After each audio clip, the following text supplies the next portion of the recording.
I remember. I thought the silhouette watching me die was the enemy. The gallery lights showed me I was wrong. The raised fragment was still damp in my right hand, blood-streaked, torn.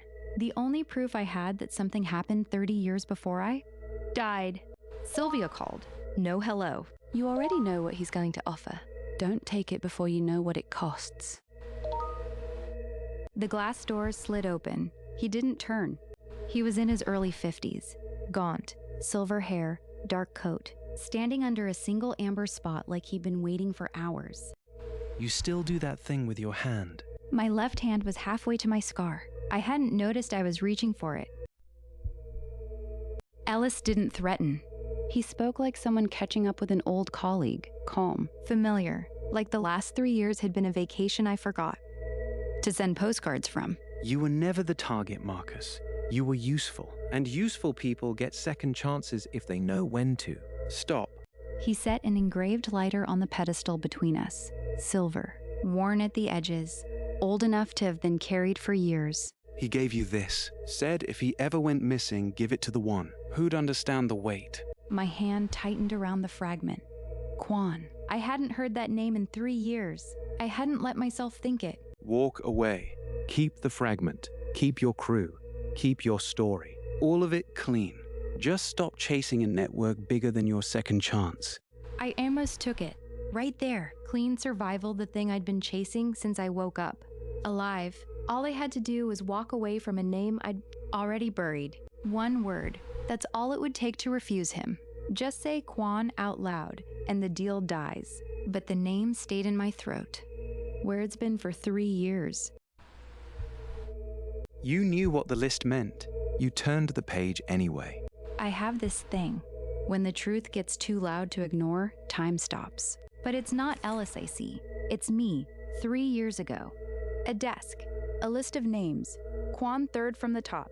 My own hand, younger, hovering over the page. And then I turned the page. I looked away. A door closed. Someone else's door. I heard it shut and I didn't move. I wasn't just useful to them. I was complicit. Quan died because I chose my seat at the table over a warning. You're not here about what they did to me. You're here about what I did to Quan. The headlights hit and Ellis moved, fast. Not toward me, toward the door. Whatever was outside, he wasn't staying to find out. I could have chased him. I didn't. The lighter was still on the pedestal, and the name in my head was louder than the footsteps. The room felt twice as big with Ellis gone, just me, the lighter, and a name I hadn't said out loud in 3 years. The engraving was small, sharp. My thumb wiped the rainwater off the metal. November 14th, 3 days before I died. The file on my death says the 17th. That math doesn't work, unless someone made it work. Dre didn't ask. He didn't make a joke.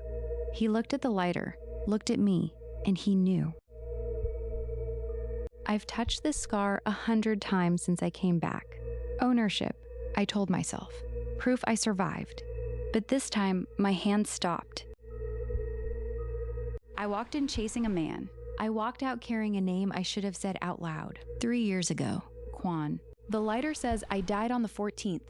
I was killed on the 17th.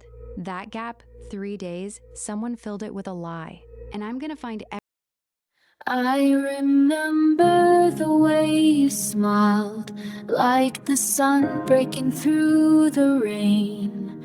I remember every word you said, now I hear them all again. The seasons change.